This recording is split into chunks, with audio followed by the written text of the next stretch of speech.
nós estamos dando mais um estudo de mais um capítulo do livro Pensamento e Vida de Emmanuel, né? E hoje o tema que nós vamos trabalhar é saúde. É um tema bastante importante para nós encarnados, para que a gente saiba como trabalhar melhor a saúde do nosso corpo, né? Para que a gente possa aproveitar, né, o nosso período aqui sobre a Terra. E a Organização Mundial de Saúde, ela trouxe em 1948 uma definição de saúde que, na época, foi uma definição bastante avançada, né? Então, a Organização Mundial de Saúde, logo depois do final da Segunda Grande Guerra Mundial, ela definiu que saúde é um estado de completo bem-estar físico, mental e social, e que não seria apenas a ausência de doenças. Isso foi, na época, um grande avanço que a Organização Mundial de Saúde propôs. Então, não era só não ter doença, mas era também ter saúde mental e social, viver num ambiente social adequado, produtivo. E isso foi, na época, um avanço, mas, com o tempo, isso passou a ser, mais recentemente, questionado por várias pessoas, né? Por quê? Porque essa palavra completo bem-estar físico, né, tornou a saúde algo ideal e inatingível. Então, como que nós vamos ter um estado de completo bem-estar físico, né? Isso daí não seria possível. E com esses processos, houve também a medicalização da existência humana. Então, a busca de dor nenhuma, doença nenhuma, e nós partimos para começar a usar cada vez mais remédios. Houve também um abuso do próprio Estado no que ele busca promoção de saúde, querendo que as pessoas se enquadrem em determinados padrões, né, do que seria saudável. E isso, então, tornou a definição da Associação, da Organização Mundial de Saúde uma coisa irreal, utópica, né? E principalmente porque a mudança e não a estabilidade é predominante na vida. Então, a gente não pode ter um completo bem-estar físico, mental e social. Você pensar durante o dia, você passa por momentos onde você não está se sentindo muito bem, onde você está mais animado, onde você está mais deprimido. Então, durante o dia muda, quanto mais ao longo de uma vida inteira, né? E em função disso, outras propostas surgiram, né? Como a ausência de doença, que era uma definição mais naturalista. Em 81, o bem-estar funcional de um organismo como um todo. Veja que aí já entrou uma coisa mais relativa à funcionalidade, às atividades, à ação das pessoas, né? 97, um estado razoável de harmonia entre o sujeito e a sua própria realidade. Veja que às vezes é subjetivo, né? Isso porque, em realidade, pessoal, não existe um consenso. Parece incrível, né? Mas não existe um consenso universal sobre o que é ser saudável. E o estado físico e mental em que é possível alcançar todas as metas vitais dadas as circunstâncias. Então, nessa última definição, se aproxima um pouco da visão espírita. É um estado físico e mental de equilíbrio que permite você alcançar as metas da sua vida.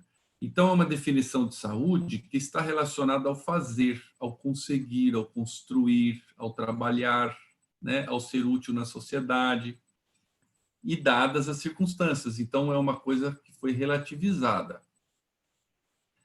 E, mais recentemente, a própria Organização Mundial de Saúde trata de uma forma mais moderna a medida em que o indivíduo ou grupo é capaz, por um lado, de realizar aspirações e satisfazer necessidades. Então, veja, a saúde já passou a ser uma coisa dinâmica, relacionada às aspirações e à satisfação das necessidades, todas elas, orgânicas, psicológicas, sociais, por um lado, e, por outro lado, de lidar com o meio ambiente. Então, entrou em jogo uma coisa nova agora, que é o meio ambiente. E ele agora foi incorporado, né, mais recentemente, como parte da saúde. E a saúde é, portanto, vista como um recurso para a vida diária e não o objetivo em si mesmo. Muito interessante essa própria visão da Organização Mundial de Saúde, né? como um recurso para que a gente viva a nossa vida e cumpra as nossas aspirações, as nossas metas, as nossas necessidades. E a saúde em si não é um fim, ela é um meio para que eu faça as coisas. Então, mudou completamente o enfoque e se tornou muito mais próximo do que vai trazer para nós Emmanuel. Então, os pontos relevantes, né, em vários relatórios ao longo dessas décadas que a ONU trouxe, especificando o que seria saúde, envolve o ambiente, o estilo de vida, a assistência médica. Outras coisas muito importantes para a saúde que sabemos hoje em dia, né? Exercício, sono suficiente, então às vezes a gente não dorme o suficiente, um peso saudável, não obeso nem magro, limitar o uso de álcool, não fumar. Outro aspecto que foi destacado é o ambiente social e econômico, o ambiente físico, água, ar, né? Características e comportamentos individuais da pessoa. Então, no ambiente físico, se tornou um dos fatores mais importantes para a saúde do indivíduo e das coletividades, né?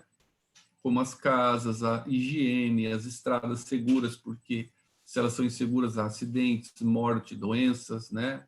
Dos acidentes. E outra coisa que foi somado nisso são os próprios atitudes individuais. Então, os comportamentos que temos, os comportamentos das pessoas, são algo importante para a busca da saúde, né? E então existiu por um tempo uma dicotomia, né, entre a realidade social e o poder público, como promotores de saúde, principalmente no início desses conceitos, logo após a Segunda Grande Guerra, e depois um conceito mais individualista, onde a responsabilidade da saúde é do indivíduo, e aí tem que lidar por si próprio com sua herança genética, doenças do corpo, e aí era necessário um empenho pessoal para que haja saúde. E hoje essa dicotomia não existe mais, não existe nenhum poder externo, nenhum poder interno únicos. Por quê? Isso foi rompido porque interferir no processo de saúde e doença, ou seja, promover saúde, está ao alcance de todos. Não é algo que pode ser delegado apenas à pessoa, ou seja, ao cidadão, e nem somente à sociedade ou ao Estado. E às vezes a gente faz isso, a gente reclama que a prefeitura não faz isso, que o governo não dá o Sistema Único de Saúde, que ele não me dá remédio, né, que ele não me dá isso, então eu transfiro a minha saúde para o Estado. E o Estado, por às vezes, pode querer que o indivíduo se resolva sozinho o seu status de saúde. Nenhum dos dois pontos é adequado. É importante que haja um equilíbrio e sempre qualquer um, tanto o cidadão quanto o Estado, podem interferir nesse processo, né? E aí entra as relações do indivíduo com o meio físico, social e cultural que ele vive. E nesse aspecto do meio social e cultural é onde temos uma importante contribuição do espiritismo, né, nos ensinando a viver melhor. E é isso que vamos tentar ver juntos hoje na lição número 15 do livro Pensamento e Vida. Então começa Emmanuel nos dizendo o seguinte: a saúde é assim como a posição de uma residência que denuncia as condições do morador, ou de um instrumento que reproduz em si o zelo ou a desídia das mãos que o manejam. Então, desídia é a disposição para evitar qualquer esforço físico, moral, a indolência, a preguiça. Então, ele comparou a nossa saúde à nossa casa, que pode estar organizada ou desorganizada, ou um instrumento que pode estar em ordem ou totalmente destruído, mostrando a ociosidade, a falta de esforço. E aí, Emmanuel coloca, então, a nossa saúde sob a nossa responsabilidade.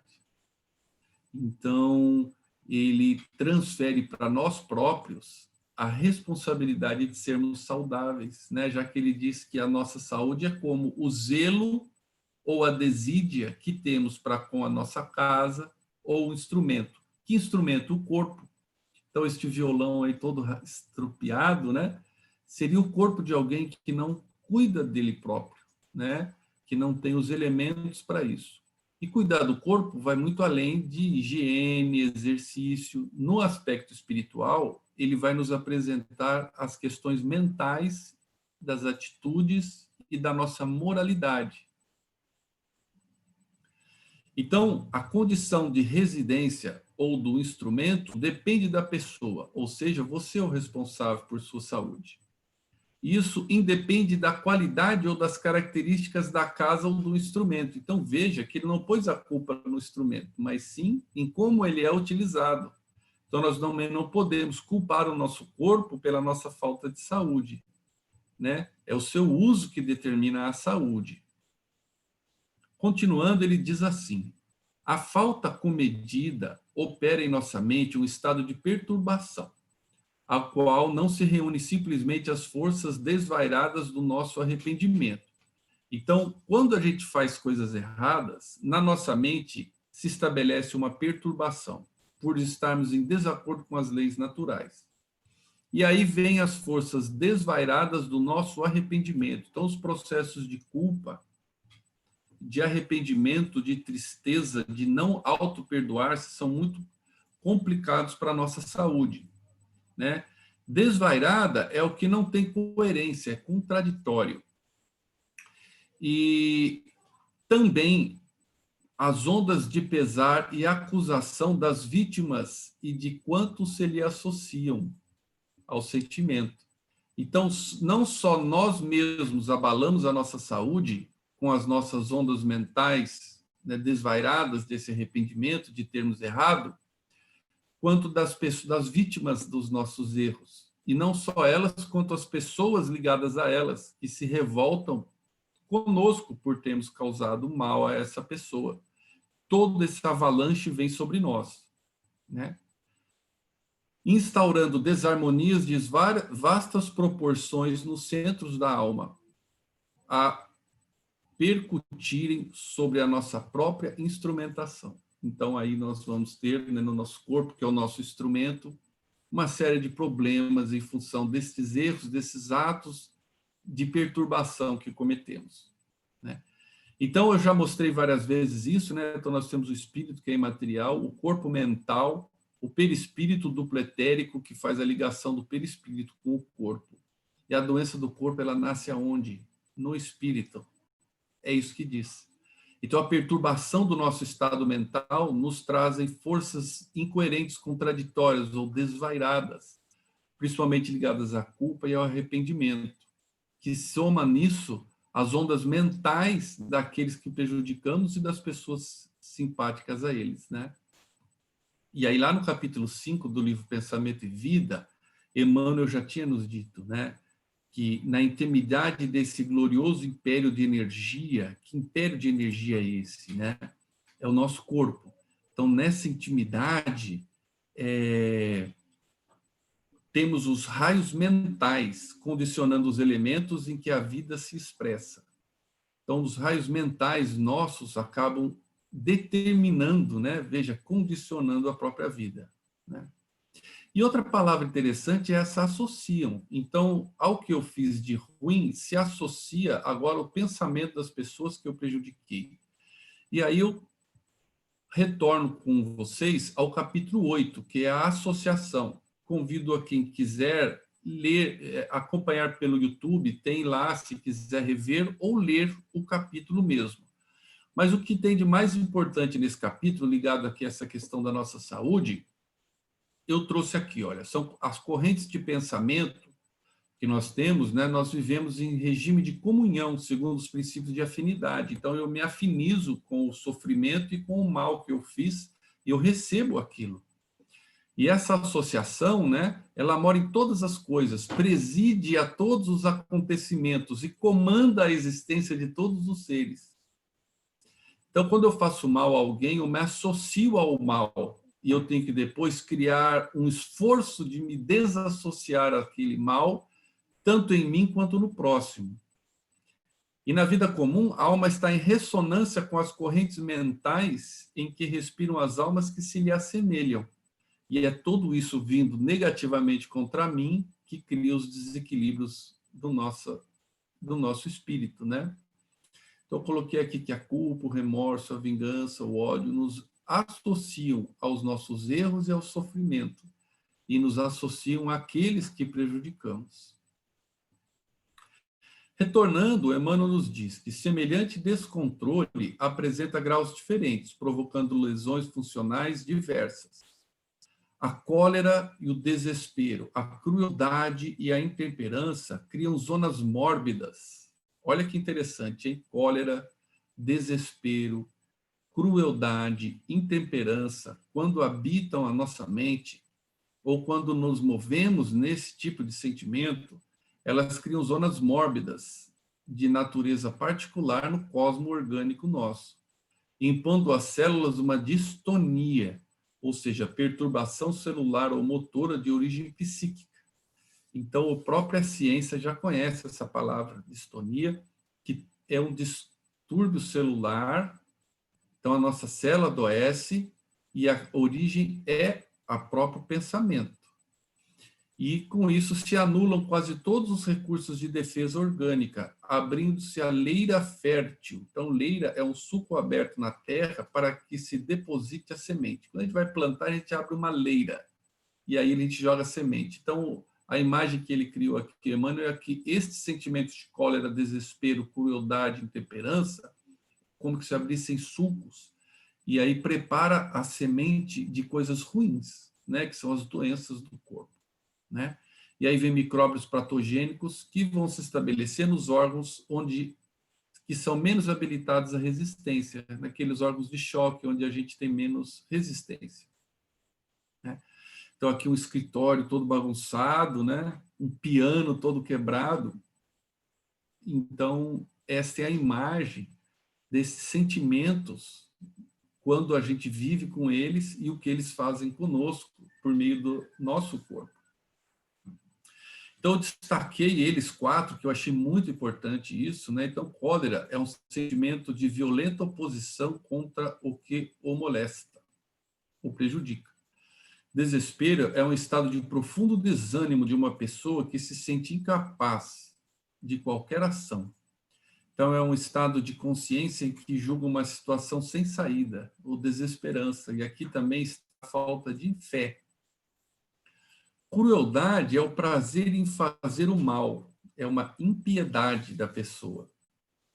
E a intemperança é a qualidade do que é ímpio. Ímpio significaria sem fé ou contrário aos preceitos de religião. E aqui na intemperança estão embutidas a falta de respeito ou de amor a Deus, desrespeito em relação ao que é moralmente estabelecido por convenções sociais. Então, são palavras que Emmanuel escolheu com muito critério, e é interessante a gente entendê-las para que a gente nunca faça isso, senão nós acabaremos doentes, porque já somos doentes do espírito, e o corpo simplesmente manifestará essas doenças.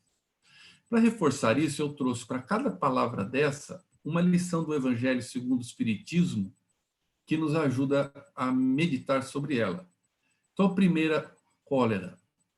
Então, nessa mensagem de um espírito protetor de 1863, ele nos diz que o orgulho vos leva a vos julgar mais do que sois, não aceitar uma comparação que vos possa rebaixar e a vos considerar de tal maneira acima de vossos irmãos que qualquer paralelo ou comparação vos irrita. Então, nos entregamos à cólera. Então, a cólera é uma filha do orgulho, que a gente quer ser mais que o outro, não quer se comparar ao outro. Então, ele fala, olha que como ele diz, né, o espírito protetor, procurar a origem da cólera, essa demência passageira, porque aí nós perdemos todo o raciocínio e o bom senso. E aí, a base dela é o orgulho ferido. Então, se pudesse pensar que a cólera nada resolve, que ele altera a saúde, compromete a sua própria vida, veria que é ele mesmo a primeira vítima. Então, nós somos a primeira vítima da cólera. E ela nos aniquila a saúde orgânica. O segundo é a desesperança. Então, eu peguei essa lição do Bem Sofrer, de Lacordaire, 1863, do livro do Evangelho segundo o Espiritismo. Então, aqui ele diz o seguinte, Cristo nos disse, bem-aventurados os aflitos, porque deles é o reino dos céus. E ele não se referia aos sofredores. Olha que interessante, porque todos os que estão nesse mundo sofrem, quer estejam num trono ou na miséria. Então, o sofrimento ele faz parte do nível evolutivo da Terra. Mesmo quem tem sucesso material, facilidades sociais, sofre. E quem está na miséria também sofre, não é? Então, é bem interessante isso daqui, né? E poucos sofrem bem, é aí que vem a questão. Poucos compreendem que somente as provas bem suportadas conduzem ao reino de Deus. Então, sofrer por sofrer não adianta. O que vale é o que aprendemos naquele momento. Essa luta não é o fogo das batalhas. Então, essa luta de bem sofrer não é o fogo das batalhas, mas as amarguras da vida. Então, todas as dificuldades que enfrentamos, onde muitas vezes necessitamos mais coragem que num combate sangrento. Então, essas pequenas coisas do nosso dia a dia que nos tiram a esperança, nos trazem desânimo.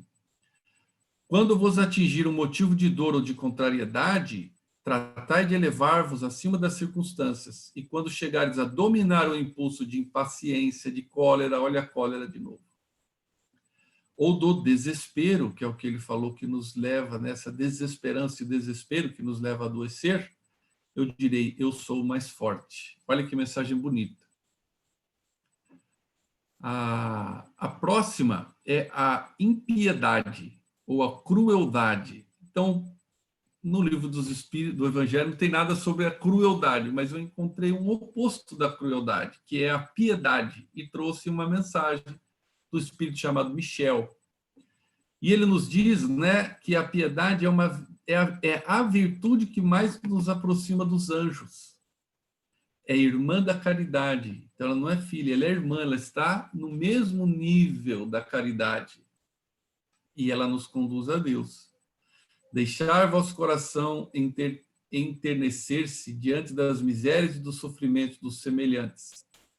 Quando tocados por uma doce simpatia, conseguis restituir-lhes a esperança e a resignação, que ventura experimentareis. Então, é o auxílio ao próximo, né? Estar envolvido em tarefas do bem, pensar não só em si próprio, mas ir em direção ao outro. Isso também é um passo muito importante para a nossa saúde. A gente não pode ser cruel, a gente tem que ser piedoso. A piedade, quando profundamente sentida, é amor, e o amor é devotamento. O devotamento é o ouvido ou o esquecimento de si mesmo. E esse esquecimento, essa abnegação pelos infelizes, é a virtude por excelência. Então, se a crueldade nos dá doenças, a piedade nos dá a saúde verdadeira que nasce no espírito. E, para finalizar, a última é a intemperança. Então, no capítulo 6, o próprio Jesus, né, o Espírito da Verdade, que a gente atribui ser Jesus, nos diz: Deus consola os humildes e dá força aos aflitos. Seu poder cobre toda a terra, e ao lado de cada lágrima, ele põe um bálsamo. Então, aqui ele nos mostra que Deus é providente, que nós não podemos ter desesperança ou não acreditarmos em Deus. E se nós temos fé, nós acreditamos que Deus é justo, e se Ele nos deu sofrimento, Ele nos dá um consolo, né? Ao lado de cada lágrima, põe um bálsamo. Isso é muito importante a gente ter em mente. E ele nos diz que o devotamento e a abnegação são uma prece contínua, e encerra um profundo ensinamento, e afirma, inclusive, que toda a sabedoria humana reside nas duas palavras, devotamento e abnegação, que são o oposto da intemperança, que é a falta de fé e a aversão à religião, né? E ao estabelecido. E aí o Espírito da Verdade ainda nos diz que possam todos os que sofrem compreender essa verdade, que e em vez de reclamar contra as dores, ou seja, em vez de me sentir doente, que estou sofrendo, né? Mesmo que sejam sofrimentos morais, que são aqui na Terra o nosso quinhão, tomai por divisa essas duas palavras, devotamento e abnegação, e sereis fortes, porque eles resumem todos os deveres que a caridade e a humildade vos impõem. Nossa Senhora, né? essa lição, eu acho, pessoal, particularmente, uma das mais impactantes, a que eu mais gosto, uma das que eu mais gosto do Evangelho segundo o Espiritismo.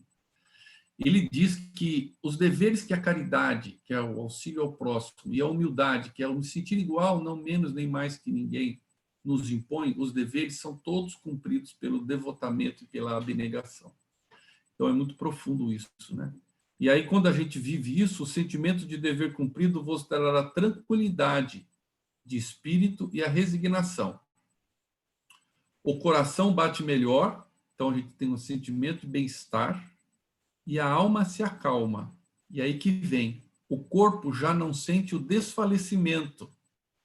Veja que aqui o Espírito da Verdade já falava que a falta, a abnegação, a intemperança é causa de sofrimento e doença, porque abate o corpo já não sente o desfalecimento.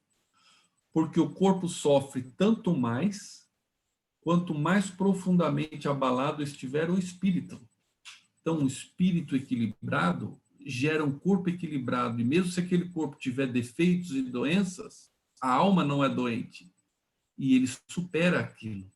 E é por isso que essas 4 palavrinhas que Emmanuel trouxe não foram ao acaso, né? Então, veja como a intemperança, que seria a falta de fé, de devotamento, de abnegação, pode ser prejudicial à nossa saúde, à saúde do nosso próprio corpo. Vamos voltar agora a Emmanuel. Então, ele diz que é assim que, muitas vezes, a tuberculose e o câncer, a lepra e a úlcera, parecem como fenômenos secundários, residindo a causa primária no equilíbrio dos reflexos da vida interior, né?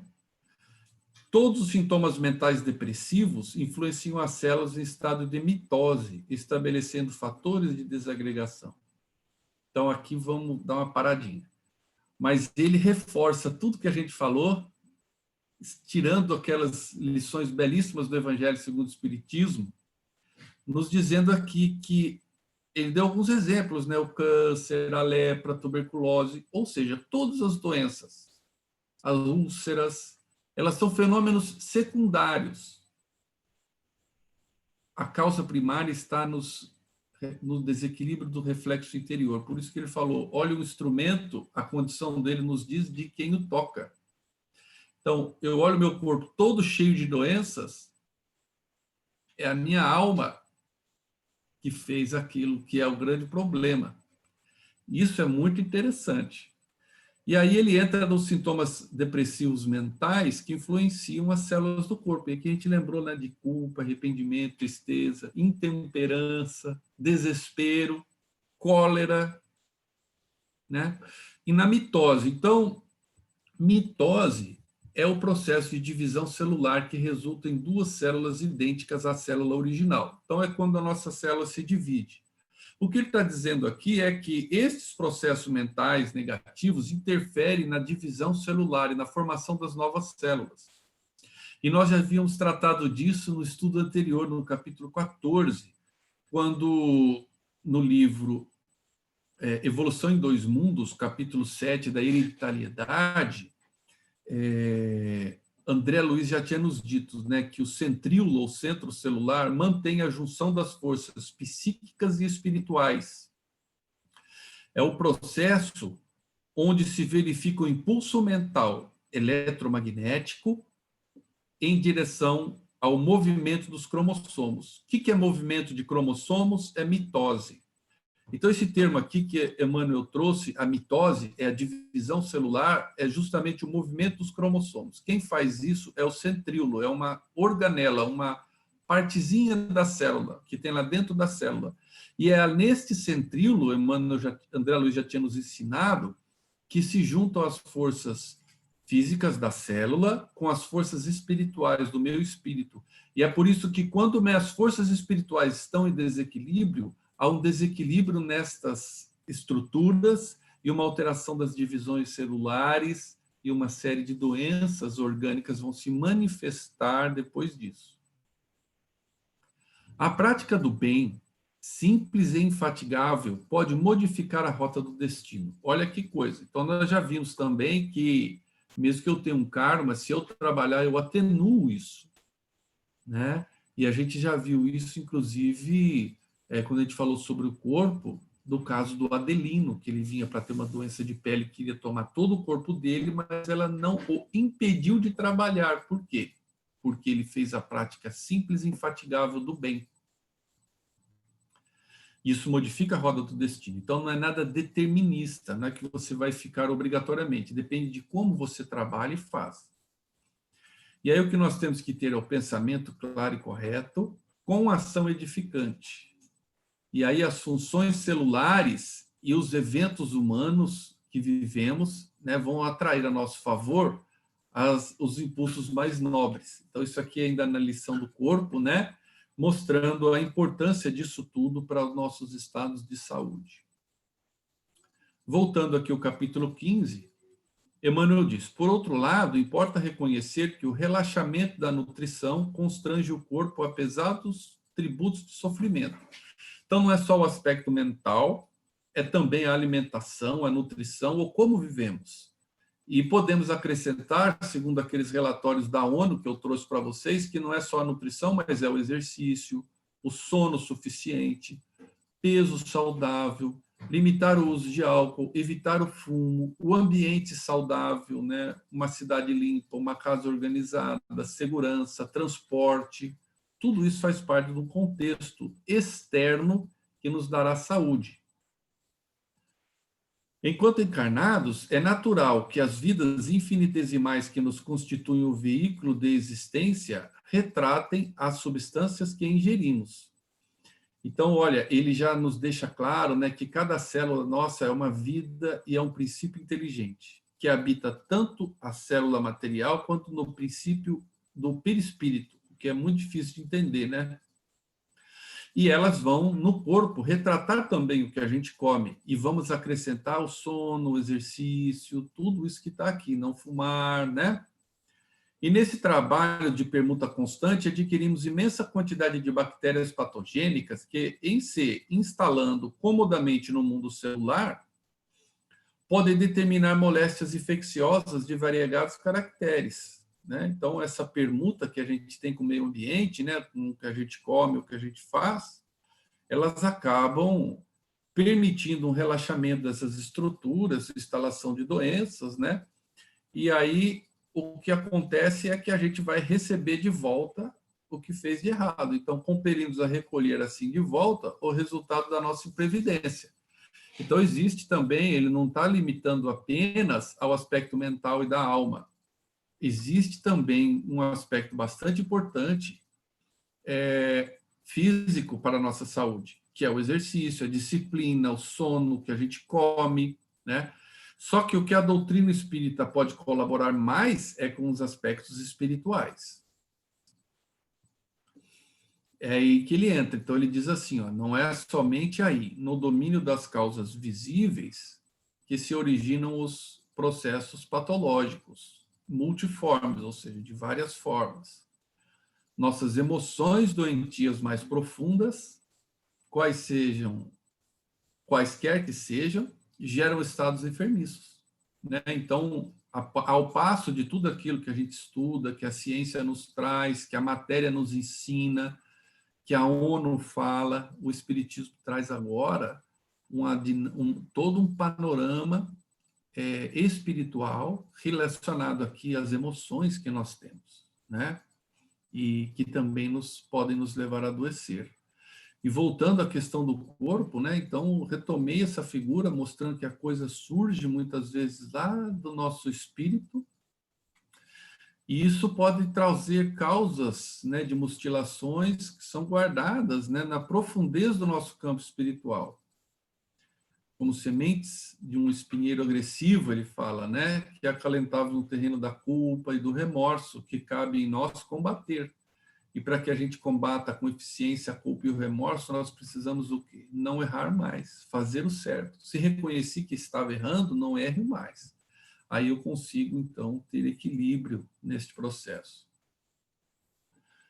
Voltando ao capítulo aqui, ele nos diz, Emmanuel, os reflexos dos sentimentos menos dignos que alimentamos voltam-se sobre nós mesmos, depois de convertidos em ondas mentais, tumultuando o serviço das células, principalmente as células nervosas. Por quê? Porque é por onde se manifesta a mente. Então, a mente não se manifesta no estômago, se manifesta nas células nervosas do cérebro. E por meio das células nervosas é que elas vão lá no estômago fazer alguma coisa. A gente não sente a dor de estômago quando fica nervoso? Começou no cérebro, né? Então, esses reflexos menos dignos, quando convertidos em ondas mentais, nas células nervosas. Então, o que a gente pode ter aqui um princípio, né? Então, os sentimentos menos dignos para conosco, culpa, remorso, ou para com os outros, raiva, ira, cólera, crueldade, que a gente acabou de comentar, são convertidos em ondas mentais. E pensamento é eletromagnetismo, né, gente? É energia eletromagnética. Isso se reflete sobre nós mesmos. Centríolo, divisão celular, na hora que aquela célula vai se estruturar, ela recebe uma carga energética negativa e ela vai desenvolver processos de doença, né? Isso tumultua as células nervosas que acabam levando a um ciclo vicioso de mais sentimentos negativos e nós entramos num ciclo negativo, né? E é interessante que ele fala que isso se instala na pele, nas vísceras, na medula e no tronco cerebral. Eu vou mostrar mais adiante onde que é a medula e o tronco cerebral. Mas as células nervosas acabam refletindo em tudo, né? E essas células, elas desempenham as mais avançadas funções técnicas. Ele não entrou em detalhes, mas ele nos diz que elas têm funções muito importantes e elas vão estar desestruturadas, né?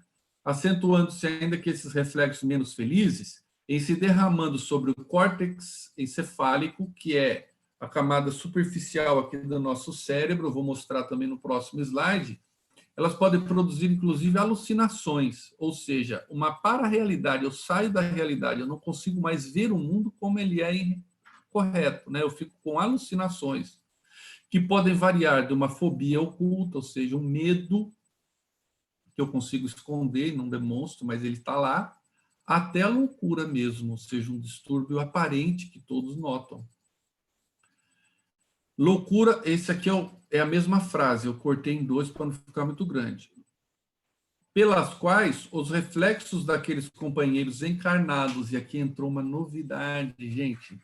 Agora ele já tinha dito antes, né, que as coisas que eu faço para mim me prejudicam, mas elas vêm somadas aos pensamentos negativos daqueles que eu prejudiquei e dos que se eram afins àqueles que eu prejudiquei. Ele falou isso logo de início. Então aqui ele fala, né, que esses reflexos ainda vêm de companheiros encarnados ou desencarnados que se nos conjugam ao modo de ser e proceder e nos atinge com sugestões destruidoras. Então, eu começo nesse ponto onde eu perdi a lucidez e prejudiquei o meu cérebro, né, com esses pensamentos e esses sentimentos negativos, a receber reforços negativos de outras mentes, né, que vem de forma direta ou indireta, conduzindo-nos a deploráveis fenômenos de alienação mental na obsessão comum. Então, o processo obsessivo é algo que prejudica não só a nossa personalidade, como o nosso corpo. Ele se reflete indiretamente, não que o espírito obsessor consiga prejudicar o meu corpo, mas ele prejudica a minha mente. A minha mente prejudica o meu corpo. Ainda mesmo quando o jogo das aparências possamos parecer como pessoas espiritualmente sadias. Então, ele já indica que muitos aparentemente sadios por aí estão vivendo processos obsessivos e esses tipos de processos de doença, né? Então, nossos reflexos negativos dos pensamentos que temos ou que recebemos de terceiros, espíritos simpáticos a esses processos negativos que vivemos, vão influenciar nas nossas células nervosas, na pele, vísceras, medula, tronco e córtex. Isso favorece o processo obsessivo. Então, aqui, né, a medula é o tecido neurológico que caminha aqui no interior da coluna, né? Aqui é o tronco. Então, aqui ainda são estruturas pares, né? Só tem um tronco e uma medula. E depois o cérebro, que é aqui todo o córtex cerebral que ele falava antes, né? É toda essa área aqui. Então, nesses 3 pontos aqui ocorre um maior acesso das energias negativas do nosso próprio espírito, emanadas do nosso próprio desequilíbrio e reforçadas por todos aqueles que têm sugestões e se afinizam conosco aqui, né? E uma coisa muito importante para o combate, para que isso não ocorra, é o entendimento, que também faz parte aqui foi o capítulo 10, que nós estudamos aqui do livro Pensamento e Vida. Então, o entendimento, ele diz assim, ó, nós nos categorizamos bons ou maus conforme o uso dos sentimentos e pensamentos, que no fundo constituem a nossa carga de energia eletromagnética.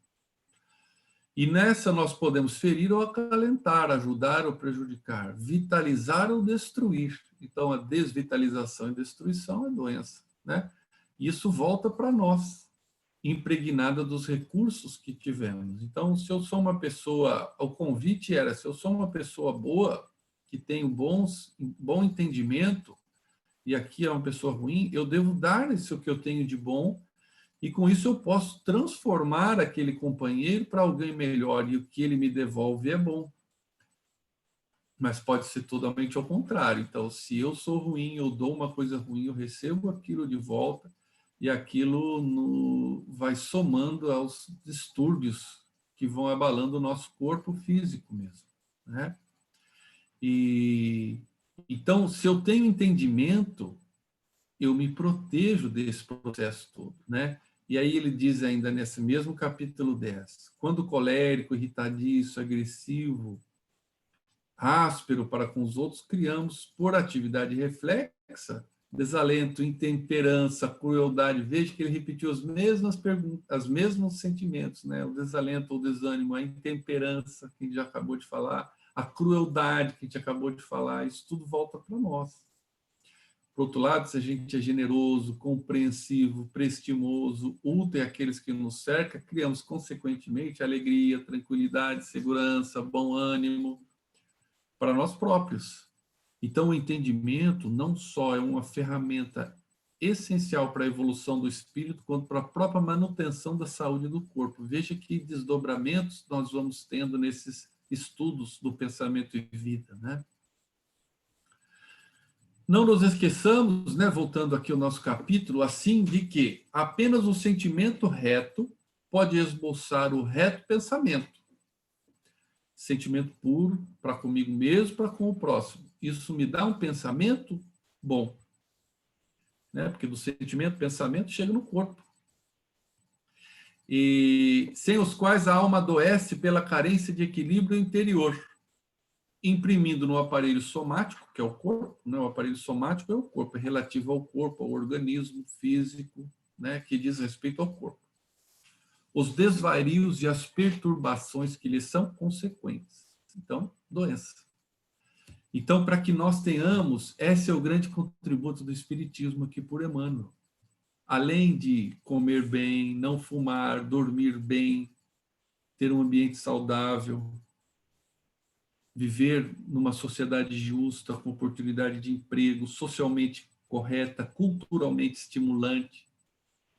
Isso tudo a Organização Mundial de Saúde já mostrou para nós, como eu mostrei de início. É muito mais que o perfeito equilíbrio físico, mental e social. Não é isso, porque saúde não é esse perfeito. Eu posso ser saudável mesmo com alguma doença. Está ligado ao meio de eu conseguir ser uma pessoa na sociedade que me dá satisfação e bem-estar. Isso tudo é importante, muito legal. A ciência nos mostra. Emmanuel nos veio trazer uma outra dimensão, que é a dimensão interior do nosso espírito e da nossa mente, né? E se eu não tenho um sentimento reto, não tenho um pensamento reto, e eu não tenho saúde, sofre o meu aparelho somático, né? E eu achei isso tudo muito bonito, e os sentimentos negativos importantes, então, é a falta de entendimento, trouxemos a lição do entendimento, cuidado com as associações, com quem eu me ligo, e não ter cólera, crueldade, intemperança ou desânimo. Ter fé, né, gente? Vai dar certo, Deus é providente. E para finalizar, eu vou complementar um pouco aqui com o Consolador, né? O Consolador é um livro muito legal, também do Emmanuel, psicografia também do Chico Xavier, de 1940. Então, na pergunta 95, a questão que é feita, a proposta para o Chico Xavier responder, né, Emmanuel responder por meio do Chico, em face dos esforços da medicina, como devemos considerar a saúde? Então, é bem o nosso ponto aqui, né? Saúde em função da medicina tradicional, o que é isso? Para o homem na Terra, a saúde pode significar o equilíbrio perfeito dos órgãos. Então, veja que em 40, está ainda naquela proposta da Organização Mundial de Saúde, que é o perfeito equilíbrio do corpo, né? Então, para a saúde, naquela época ainda era isso, né? O perfeito equilíbrio dos órgãos. Mas, já nos diz Emmanuel, em 1940, para o plano espiritual, todavia, a saúde é a perfeita harmonia da alma. E nós podemos transformar essa, talvez, pessoal, sugiro a vocês adotar esta como nosso conceito de saúde. O que é saúde para o espírito? O espiritar. É a perfeita harmonia da alma. Mesmo que o corpo seja doente, que o corpo esteja sofrendo, se a alma está em harmonia, aquele espírito é saudável. Para a obtenção da qual, ou seja, para obter essa harmonia da alma, muitas vezes há necessidade da contribuição preciosa das moléstias e deficiências transitórias da Terra. Então, do ponto de vista do espírito, a doença pode ser o meu remédio, e o meu remédio está me levando à cura. E se eu passo por aquela medicação, ou seja, aquela doença, de bom ânimo, eu já estou saudável, porque eu posso ter harmonia na alma, mesmo no corpo doente. E essas deficiências transitórias são o que contribui para a harmonia da alma. Na 96, pergunta: toda moléstia do corpo tem antecedentes espirituais? Então, veja, toda, né? Então, será que existem doenças que têm, doenças que não têm? Emmanuel responde: as chagas da alma se manifestam através do envoltório humano. O corpo doente reflete o panorama interior do espírito enfermo. A patogenia é um conjunto de inferioridades do aparelho psíquico. Tudo está no pensamento. Hahnemann, né, em homeopatia, dizia isso. Toda doença nasce da alma, não é do corpo. E é ainda na alma que reside a fonte primária de todos os recursos medicamentosos definitivos. Olha que importante isso. Devia ter destacado, não destaquei. Então, não só a doença vem da alma, do pensamento, como o medicamento definitivo também. Eu só conseguirei curar o meu corpo de uma vez por todas quando eu curar a minha alma. A assistência farmacêutica do mundo, ou seja, os remédios, a medicina, não pode remover as causas transcendentes do caráter mórbido dos indivíduos. Ou seja, não pode remover as causas de base verdadeiras das doenças. O remédio eficaz está na ação do próprio espírito, ou seja, as novas atitudes. Por isso que eu tomei um tempo da nossa conversa para falar daquelas partes do Evangelho. É no Evangelho que nós vamos encontrar o nosso remédio verdadeiro da nossa alma. Podeis objetar que as injeções e os comprimidos suprimem a dor. Todavia, o mal ressurgirá mais tarde nas células do corpo, porque as células são influenciadas pela mente e elas não poderão ser equilibradas se a mente é desequilibrada. Indagareis aflitos quanto às moléstias incuráveis pela ciência na Terra, e eu vos direi que a reencarnação em si mesma, nas circunstâncias do mundo envelhecido, nos abusos, já representa uma estação de tratamento. Ele falou, e as curas? As doenças sem cura? Câncer? Não tem cura, como é que faz? Aí Emmanuel nos dá uma lição de grande profundidade, dizendo que a própria reencarnação é o tratamento que nós precisamos, né? Por causa do mundo envelhecido nos abusos, ou seja, há muito tempo a gente vem cometendo abusos quanto à natureza e às leis divinas, né? E a própria renascimento na carne já é o processo de cura. E olha que interessante, há enfermidades da alma tão persistentes que podem reclamar várias estações sucessivas, ou seja, várias reencarnações sucessivas, com a mesma intensidade nos processos regeneradores. Então, em boa palavra, ele está dizendo que algumas doenças da alma são tão profundamente arraigadas que a pessoa nascerá várias reencarnações seguidas com doenças corporais intensas ou de mesma intensidade, até que ele consiga, neste processo, libertar seu espírito do erro. Então, se eu quero aprender alguma coisa e não ter mais doença do corpo, eu tenho que curar a minha alma. Essa deve ser a preocupação verdadeira, porque ali é a cura definitiva, verdadeira nossa. E a encarnação é o processo. Então, aquela que se a doença que se manifesta no corpo é aquela que vem para ajudar a nossa alma a se livrar de suas imperfeições. E na 97, se as enfermidades são de origem espiritual, é justa a aplicação dos medicamentos humanos, a cirurgia, etc., etc. Seria também uma possibilidade de um pensamento meio radical, né? Não, se eu estou aqui para sofrer e o sofrimento vai me curar a alma, então eu vou ficar aqui sofrendo, não vou tomar remédio, não vou fazer mais nada. Quanto mais eu sofrer, melhor eu me curo. Não é isso. Não, esse é um erro, é um equívoco muito grande. Nós estamos aqui com a responsabilidade de amenizar tudo isso. Ele vai explicar, então, que o homem deve mobilizar todos os recursos a seu alcance em favor de seu equilíbrio orgânico. Por muito tempo ainda, a humanidade não poderá prescindir da contribuição do clínico, do cirurgião e do farmacêutico, missionários do bem coletivo. O homem tratará da saúde do corpo até que aprenda a preservá-lo e defendê-lo, conservando a preciosa saúde de sua alma. Então, realmente, a gente vê que a ciência progride, os métodos de cura do corpo estão cada vez melhores, isso já é merecimento nosso.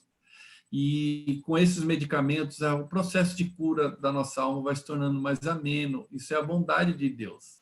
E é o uso da nossa inteligência, que vai crescendo inteligência, nós vamos adquirindo recursos para sofrer menos, né? E nós precisaremos desses recursos de uma cirurgia, de uma medicação, até o momento em que eu conseguir tratar a minha alma, né? Quando eu conseguir a saúde da alma, não precisarei mais disso. Acima de tudo, temos de reconhecer que os serviços de defesa das energias orgânicas nos processos humanos, como atualmente se verificam, asseguram a estabilidade de uma grande oficina de esforços santificadores no mundo. Então, todo esse recurso da medicina e essas recomendações todas de saúde, como alimentação, exercício, sono, tudo isso que vem nos ajudar a ter um corpo saudável,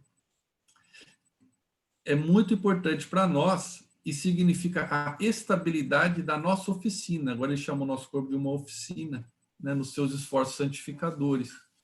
Quando, porém, o homem espiritual dominar o homem físico, os elementos medicamentosos da Terra estarão transformados na excelência dos recursos psíquicos. Olha que coisa! Então, neste momento, onde a gente se transformar num homem espiritual, num ser humano espiritual, a excelência dos recursos psíquicos serão o nosso medicamento. E essa grande oficina, que é o nosso corpo, achar-se-á elevada ao santuário de forças e possibilidades espirituais junto das almas. Veja que bonito, né? Então, nesse momento, nosso corpo estará apto a fazer tarefas e trabalhos ainda mais importantes no erguimento, na colaboração da evolução da nossa alma, do nosso espírito encarnado. Havia também um texto aqui do Pão Nosso, mas já está bom por hoje. Espero que vocês tenham achado bom. E o que Emmanuel nos disse, tanto no Pensamento e Vida, quanto agora nesse saúde, né? Desculpa, do Consolador. Então, muito obrigado aí, pessoal, pela atenção de vocês.